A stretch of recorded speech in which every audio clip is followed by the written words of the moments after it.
Thank you very much. Thank you so much. I'm so grateful to be a recipient of this award and to be keeping such extraordinary company. I first of all want to thank all of you who are involved in making this possible, but the main thing that I want to do here is to just say how I'm inspired by the young people who are represented here, because I think that's the purpose ultimately of this foundation. And I want to tell just a brief story because Archbishop Tutu is here, one of my heroes, and let you know where I was when I was about your age. I'm really dating myself now, although I'm also dating the Archbishop, because back in 1979, I was a freshman in college at Occidental College in California. And I had had a somewhat rocky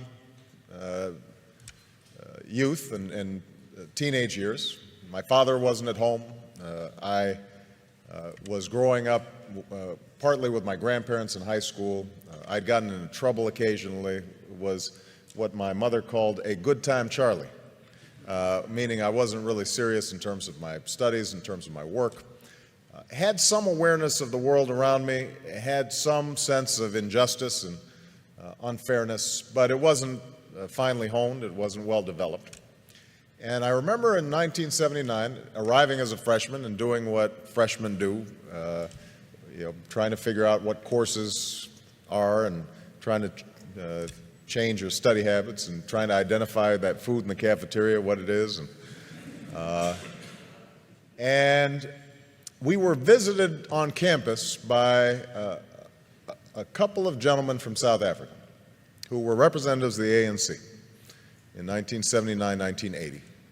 And they spoke about their efforts to overcome apartheid.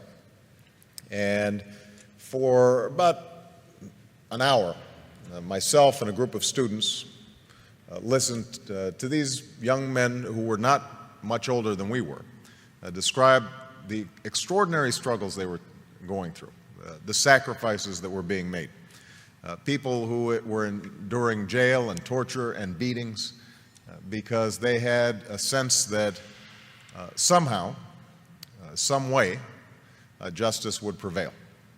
And that brief meeting, I think, in some ways changed my life, because what it told me, first of all, was that ordinary people can do extraordinary things when they're given an opportunity. We sometimes think that our leaders have to have fancy degrees or well-educated or some public office somewhere. These young men had none of those things. But what they possessed was an anger over injustice that they were able to channel in a constructive, positive way. And I thought to myself that they gave me some sense of the direction that my life might go. And so I became active in the anti-apartheid movement on campuses. And I'm not sure we were particularly effective. As I recall, Occidental College continued to refuse to divest despite the various protests that we organized as students. I transferred to Columbia, and there was similar resistance on Columbia's campus.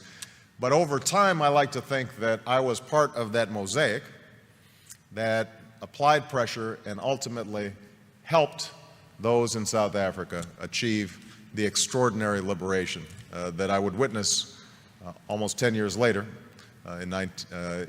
as a law student. And I remember the image of Nelson Mandela walking out of prison and understanding that a seminal moment in history had occurred and that Mandela's long march towards freedom was not his alone, but was part of thousands of footsteps, of millions of footsteps of people all around the world.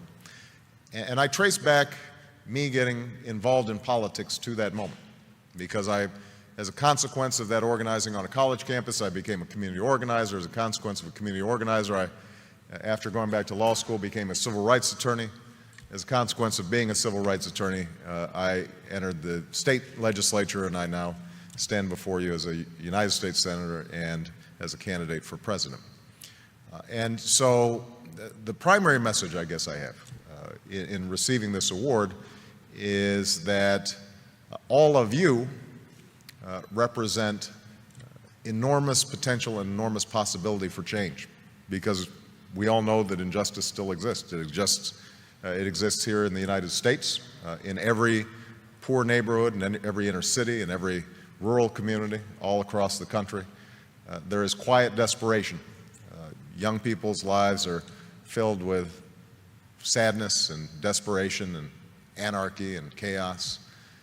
And obviously all around the world, we see those same symptoms of hopelessness made manifest in places like Darfur, in places like the Middle East, in places that too often are forgotten about and not written about until they flare up in tragedy. So I hope that all of you who are on the brink of doing extraordinary things decide to channel that talent and that energy and that imagination to figuring out how do you move the process along for a better history. You know, how do you put your shoulder against the wheel and move that boulder up the hill? And I'm absolutely confident that if all of you take up that challenge, the world is waiting for you, ready to be changed. Because I think we live in this moment in history right now where the hunger for change, the hunger for something new, the desire to break out of the ordinary, the self-interested, the petty, the trivial, is everywhere. And they're waiting for you. And so I hope that as you see the recipients of this award, you recognize that